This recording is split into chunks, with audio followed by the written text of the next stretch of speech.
Hey everyone, Meet Kevin here. Well, we've got to talk about real estate. In fact, a lot of y'all have been asking me specifically about what should you be paying attention to right now if you're a real estate investor or somebody looking to get started in real estate investing. And in this video, I'd like to give you a breakdown of exactly what you should be concerned about and what you should be looking for. So, first thing, a little bit of news. Sternlich Capital, which is actually a capital firm allocator that I think is pretty good at their business. They are liquidating about 2,000 single-family homes. And I looked at this and I saw, okay, well, these aren't distressed sales, but they're liquidating 2,000 single-family homes out of about 3,300 that they own. Why are they getting out of the real estate investing space, or at least the single-family space? And I thought to myself, okay, this is something to pay attention to. And then it dawned on me. We have some big problems coming up with real estate.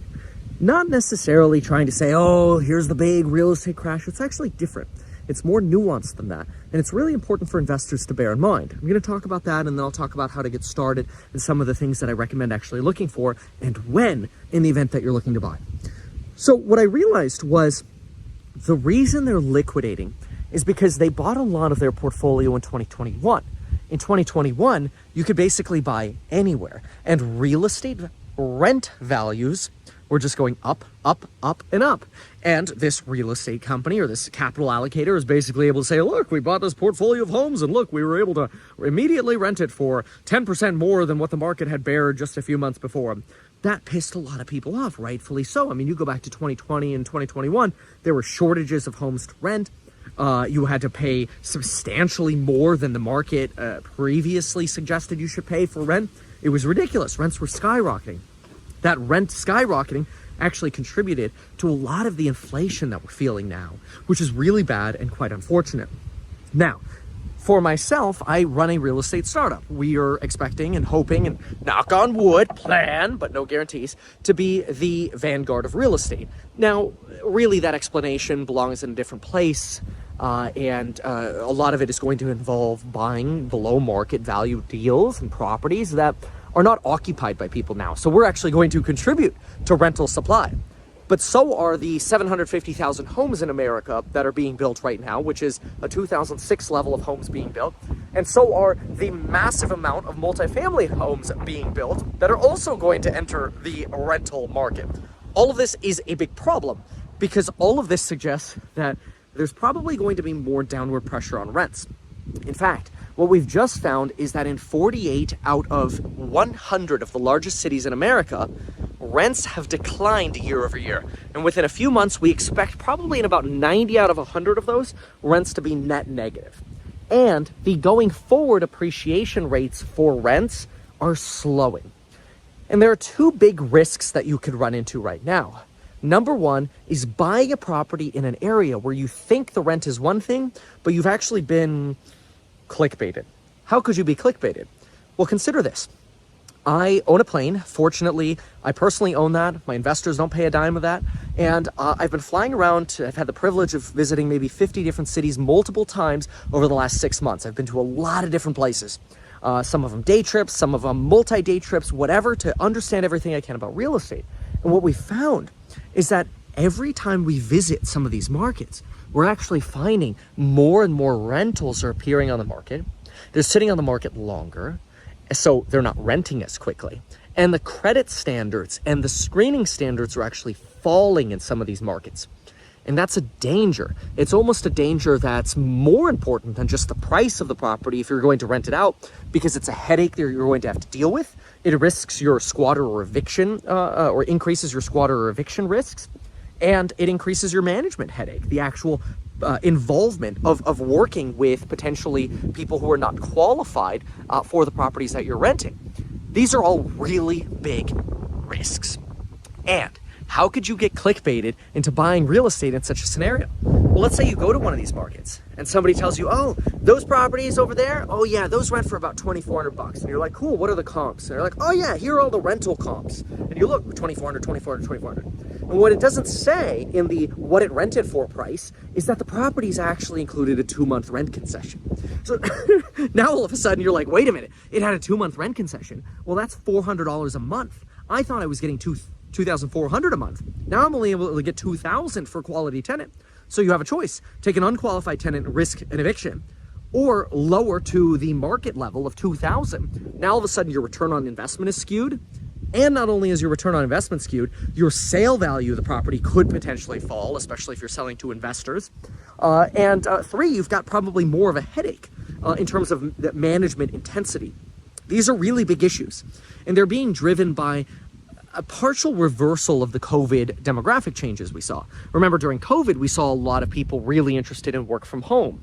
Now, a lot of that is getting undone. Even Facebook, who was a champion of work from home, is like, oh yeah, now we need people in the office 3 days a week. Well, these are huge problems. There are a lot of families right now who are saying, you know what, I want to move, but I'm going to wait to see what happens with work from home first. Will our office allow it? Will they mandate going back to the office? That's all going to contribute to demographic shift. So the first big risk that we're seeing in the near term, and I think it's why we're seeing Sternlich Capital liquidate, is uncertain rental property returns because of demographic and market shifts. Now, that doesn't mean don't buy. I'm not saying don't buy real estate. I'm just saying be careful. Be very careful and shrewd in your analysis, because the numbers are changing almost daily in terms of rental property expectations. And that's important as well for us as trying to create the vanguard of real estate. Again, more on that in a separate video. But we're a big fan of buying properties that are hoarder houses or fixer-uppers, basically properties that aren't on the market. You know, we're not trying to kick people out of their homes. You know, we're trying to provide more rental supply, but it's a big risk, because if you go into a market and you allocate to a market, what are you doing? Well, if I say I'm allocating to 4 different markets, I have to be there probably at least twice a week. So I have to regularly be there, manage the construction teams, manage the people that we have hired, manage our property managers, our realtors, whatever, our vendors. We have to manage all of that, and I have to be there for a lot of this as we grow the company. But if I stake in an area and I'm like, all right, I got everyone, and then we look and we're like, wait, crap, everyone's leaving. That's a real risk that we want to avoid. And we are seeing signs of that already. And so combined with risk one about rent value risks, risk two, which bases off of that, is being impatient. If you're just buying one property and you have a reason to be there, that's less of a risk for you. You should focus more on what I'm about to talk about. But for an investor, where we're already seeing investor purchases of single families plummet, you have to be careful. And maybe you have to let this play out until, guess what? What I've been saying for about a year now.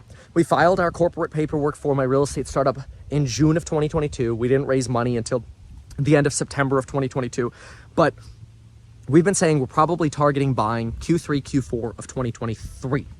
That's because we'll have more clarity then. It doesn't really matter that prices have moved a little bit back up. You know, they moved down about 15 to 20% depending on where you're looking. And since then, they've climbed back up maybe 5, 6, 7% depending on which market you're in. Florida's done very, very well. And they're probably closer to a year-over-year break even, in some cases maybe even up 1%. But 1 to 6% here or there or whatever, that doesn't matter, because we have a wedge deal model where we're buying these properties below market value, whether it's off market or we're able to conduct what's called construction arbitrage, where, you know, everybody's like, oh, that's going to take $150,000 to fix up, and you're like, well, you can do it with permits and in a quality way for $50,000, and then you can rent it out to a quality tenant.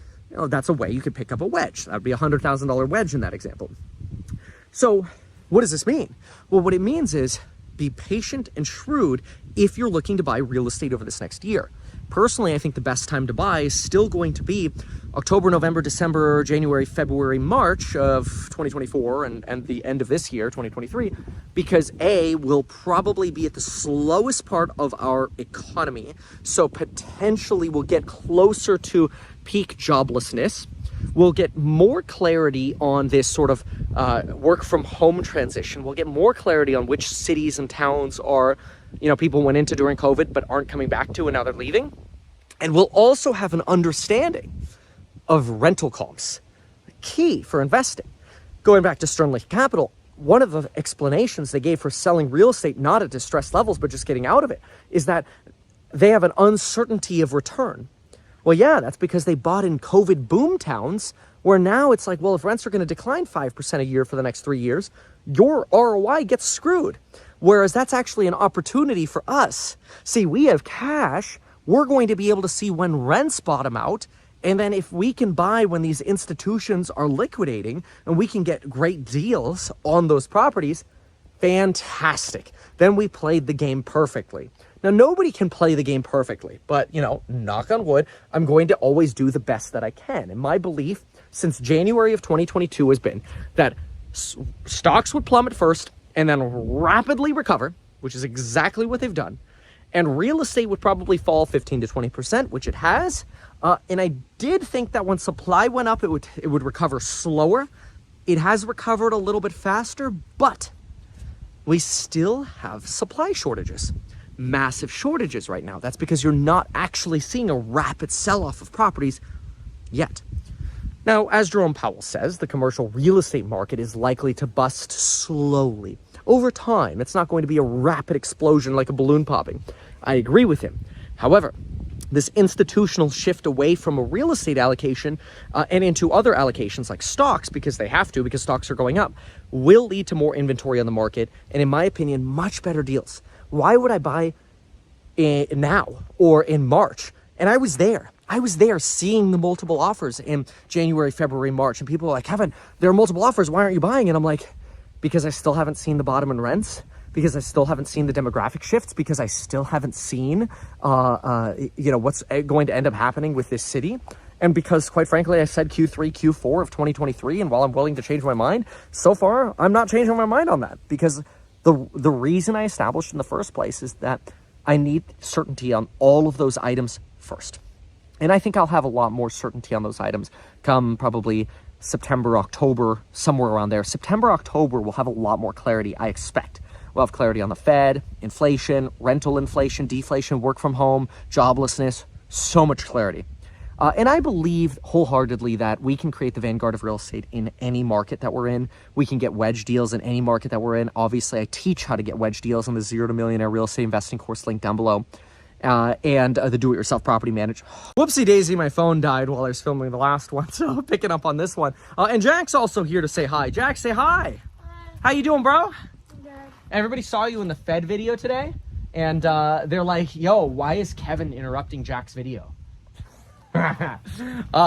So anyway, okay, so bottom lines. What are the bottom lines for investors going forward? Let's talk about that. Let's walk this way, Jack. So bottom lines for investors going forward. If you're just buying one property and you're not trying to rent it out, is it better to probably buy and then wait or whatever and just refinance in the future? Fine, maybe. For an investor, would it make a lot of sense to be cautious about the markets that you're choosing and really staking your investments in? Absolutely. Will there probably be an increase of inventory? Almost certainly. Will there probably be better deals to be had in a time where people aren't trying to go euphoric, going, oh, that's it, real estate's buying, oh, start buying real estate and piling in when there's no inventory? Almost certainly there will become a balance again in real estate. That's where I want to be shopping. That's where I get to prowl and really get the good deals. I like that. Again, we can do that now. It's harder. You get fewer. But again, we have to be patient with the demographic shifts. Big deal. So, all of that summarized, still a bull on real estate. Now, this is actually rare because do consider this.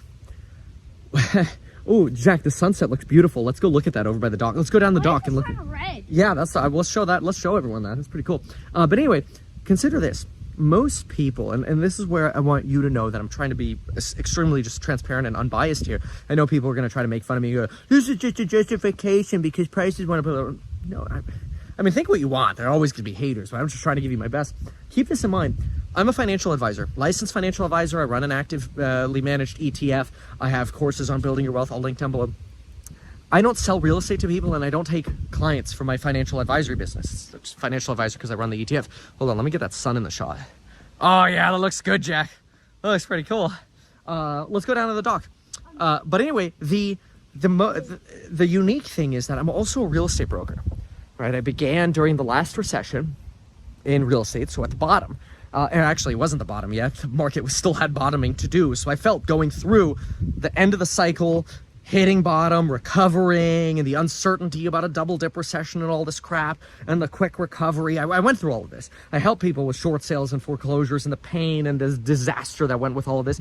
And I saw what a high inventory market felt like. But I also know that high inventory markets are where juicy deals are. You could get deals in low inventory markets. It's just get less of them. It's a lot more competitive.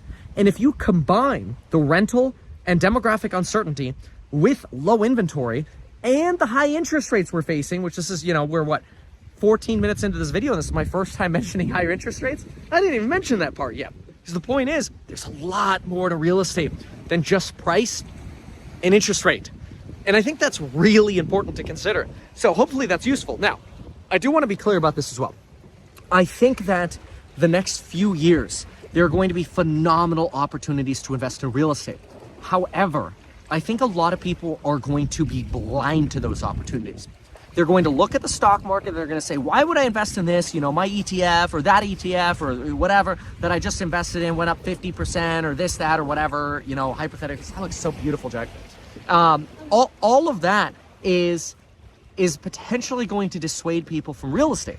Remember, everybody wanted to get into real estate in 2021, probably like March of 2021, the madness really hit. Because year over year, people are like, oh my gosh, prices didn't go down, prices went up. Let's buy real estate, honey, rates are 0 or like 2.7%, let's go buy real estate. Everyone went nutso for real estate. Well, that was a mistake. I mean, in hindsight, no, that was great. I bought a bunch of real estate then as well. What I'm saying is now we're in that opposite environment, and it would be a mistake to look at, oh, well, nobody's euphoric about real estate now. Everybody's euphoric about stocks. Let's only allocate to stocks. This coming up, I believe it wholeheartedly. Q4, maybe the tail end of Q3, 2023, and probably, honestly, all of 2024 and 25. So if you're looking for a reason to be patient on real estate, I think you have it. Next couple of years, I think people are going to be so distracted with the stock market doing so well. Bonds are going to rally as rates fall. As rates fall, you'll probably see more inventory come up, and real estate will feel kind of flattish. We'll finally have clarity on rents. We'll finally have clarity on demographic changes. And what will actually happen? People will under-allocate to real estate. And what are we doing right now? We are gearing up to allocate to real estate when nobody else is going to want to allocate to real estate. That's what I like doing. I like getting into Tesla and chips in November of 2022 like I did. I like getting into companies like a Ubiquity at the bottom or an Intel at the bottom, or, you know, exploring Open Door at the bottom. Even though I hate Open Door, I think they do a bad job. They were fundamentally undervalued. I like doing that fundamental analysis. In fact, we do it every day, whether it's real estate fundamental analysis or stock analysis in the course member live streams that we do, which are exclusive. You get lifetime access to them when you join. But the point of all of this is you should buy real estate. You just want to be careful. And I don't think there's a rush. It's very different from stocks. Real estate is not commoditized. You can't just say, oh, all real estate is equal in America. Every location is different. And if you're going to stake yourself in a location, boy, you better have picked a good location. Because if you pick crap, you're going to deal with crap. Not only are you going to deal with lower appreciation, but you're going to deal with tenant headaches, eviction headaches, contractor headaches, because the good contractors leave. The good tenants leave. The good buyers leave. Everybody leaves a bad area. So you have to be very careful. Don't think real estate is solely what's the cap rate and what can I buy it for, which is associated with the cap rate anyway. Be very careful. Thank you so much for watching it, folks. We'll see you in the next one. Jack, what is it that YouTubers usually say at the end of a video? Like and subscribe. All right, you want to turn the video off? Yeah. Thanks, bro.